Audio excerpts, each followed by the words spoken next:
you want to become a better defender, then mirror change of direction drills should definitely be part of your plan. They're one of the most underrated tools for Ultimate players, and most players are doing them wrong or not at all. A mirror change of direction drill is super simple. You've got two people, one on offense and one on defense. The offensive player moves however they want, and the defender's job is to mirror them as closely as possible. There's no set pattern or correct way to do it. The whole point is that you're reacting to the person in front of you and moving in response to them, just like you would in a real game. And why mirror change of direction drills are good is exactly that, the reacting. Because that's what agility is. Agility is defined as a rapid, whole body movement with change of velocity or direction in response to a stimulus. And that last part is super important, in response to a stimulus. True agility means you're able to move quickly in response to something. That could be a defender, the disc, or the movement of the person you're guarding. So a drill like this, where you run up to a cone and cut, is different. This is doing a pre-planned movement. Before you even start the rep, your body and mind knows what it's going to do. That doesn't mean it's bad, and drills like this have their place in training. Just like other plyometrics, drills, or exercises to develop your speed, explosiveness, or quickness. But mirror change of direction drills take those qualities and connect them back to gameplay by adding the need to react and the unpredictability of what's going to happen. That bridge between training and gameplay is where a lot of players often fall short. Because whether you like it or not, there is a significant amount of reacting that happens in Ultimate. Even as a defender, if you're positioning yourself well, dictating the offense's movements, and overall playing good defense, there's still going to be times where you need to read, react, and be agile in response to make a play. And reacting and then making the appropriate movement is more of a subconscious process. You don't see the person move and then think, okay, plant here, push at exactly this angle, now move this leg. Your body just does it, almost like a reflex to get itself in the right position. The only thing you're really thinking of is anticipating and reading what the other person is going to do. So mirror change of direction drills help train that subconscious process, the coordination, the timing, and the body control needed to read and react fast. So now that we understand what these mirror change of direction drills are and why they're important, here are a few variations that you can try. Some of the ways I like to do these drills are running. This can be forward and backwards in a straight line or side to side.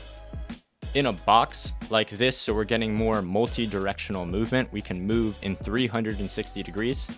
You can change up the specific movement pattern as well. So instead of running, you could do something like a side shuffle, or one of my personal favorites, a curved sprint.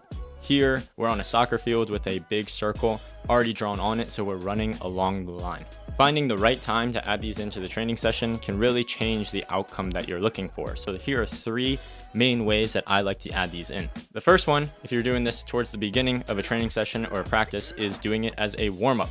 And a lot of people are often really surprised by this, especially less experienced or newer players. Now, to be clear, I'm not saying just show up to the field and start doing these mirror change direction drills cold. You should still do a regular dynamic warm-up and whatever stretching and mobility that you need to do. If you need an example of that, check out my previous video where I lay out a full dynamic warm-up that I've done with teams. But once you're warm, these drills are a great way to start ramping up the game speed, especially if you keep the movements sharp and you keep them in a smaller space, which I'll talk about more a little bit later in this video. The second way I like to implement these is as a major chunk of the workout to get a lot of really good agility and change of direction work in. And number three, if you add it in towards the end of a workout and you do a lot more volume of it with shorter rest, this can be really good conditioning. And again, I'm going to break that down a little bit later in the video. And before we go any farther, I need to make a quick disclaimer. And I feel like with a lot of my videos, I end up making these disclaimers to explain something that I feel like is a common misconception about whatever it is I'm talking about.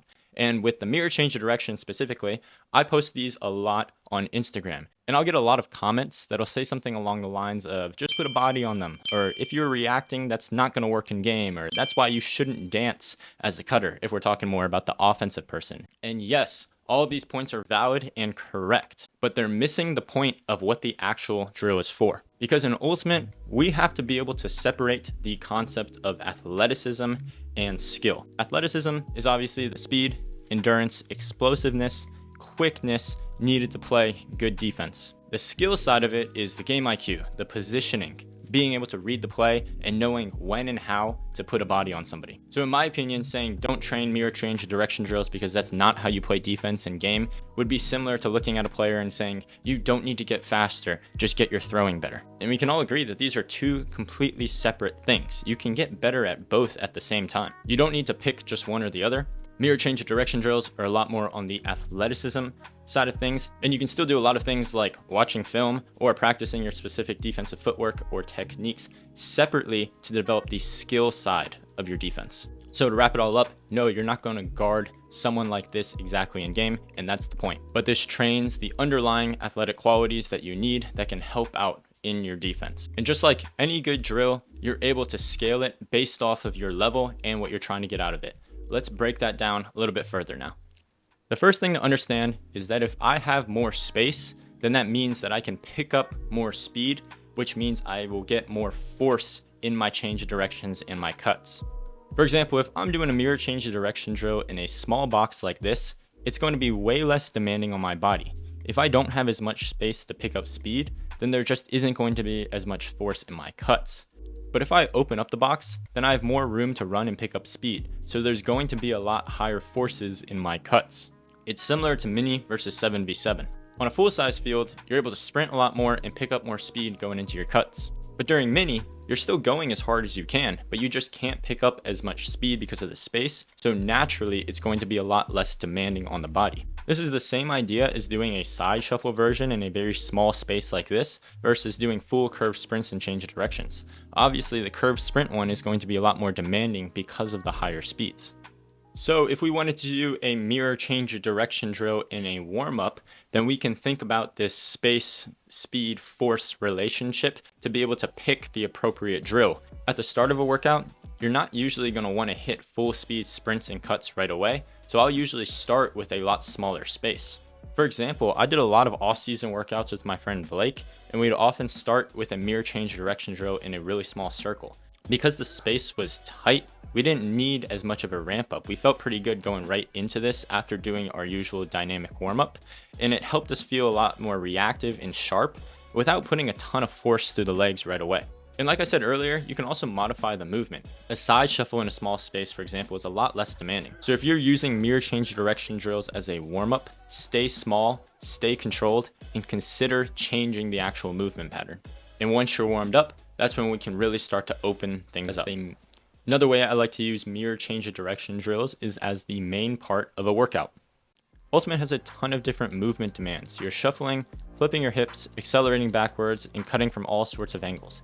We don't want to just avoid these movements because they're hard. Part of a good overall workout plan or training plan is being able to expose your body to this variety of movements so you are prepared for them when they happen in game. Back to this example with Blake, I like this version where the offense is taking intentional crossover steps in whatever direction, and the defense has to mirror that. It would be a lot easier for the defense to just shuffle and stay in front like you're seeing here, but instead we're working on being able to flip the hips and change directions in a bunch of different ways. Going back to the idea of speed, we can start to open up the space that we're working with so the forces end up getting a lot higher in the cuts that we do.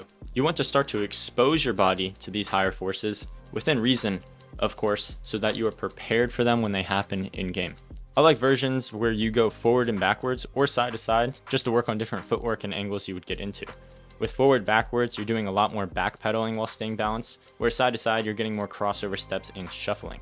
So when you're using mirror change of direction drills as a workout, think about 1, varying the movement patterns, lateral, linear, curved, multi-directional. 2, progressing the complexity, from simple shuffles to hip flips to full sprints. 3, keeping it competitive and intense to challenge coordination and being able to react quickly. And lastly, I know this might sound a little bit psycho, but a fun way, I guess you could call it, of using mirror change of direction drills is actually as conditioning. Not all conditioning has to be straight line running or time on a cardio machine, which I know most of us aren't fans of. Mirror change of direction drills are actually a really easy way to get some super high intensity and sport specific conditioning in. To give you an actual example of how you can use this as a conditioning workout, I did a mirror drill with Tyler Smith from the DC Shadow where each rep lasted about 6 to 8 seconds. We did 3 reps on offense, 3 reps on defense, and that made 1 set. We did 3 sets total with about a minute of rest in between, and it ended up being a super high intensity workout. And if you're using this for conditioning, I'd recommend staying in a smaller space like you can see we're doing here. It's the same idea we mentioned before. Smaller space means lower speed, which means lower forces. This makes it more manageable and safer, especially when you're doing a lot of reps and you're starting to get really fatigued. Because think about it like lifting. If you were doing a set of 10 reps, you wouldn't use your 1 rep max or something very close to it. It'd be impossible and pretty dangerous. You drop it down to a lot lower intensity so that you're able to handle that much volume. And it's the same idea here. If you end up doing 60, 70, 80 cuts during a conditioning session, you're better off doing them in a smaller space with lower intensity than trying to go full speed cutting in open space when you're exhausted. Save that level of effort when you're actually playing in game, whether in practice or the game itself. So to wrap it all up now, mirror change of direction drills aren't just a gimmick that you might have done 1 or 2 times at a team training pod. You can use them as a warm-up, the main part of your agility work, or as conditioning if you structure it right. And if you found this video helpful, I made some other videos recently about cutting and speed that I'll have linked down below, but make sure you check those out on my channel. And if you're interested in a training plan that can take a lot of the concepts that we talked about here and also customize it to your goals and your schedule, then you can check out the information down below for my one-on-one coaching. Otherwise, please like the video and subscribe, and thank you guys very much for watching.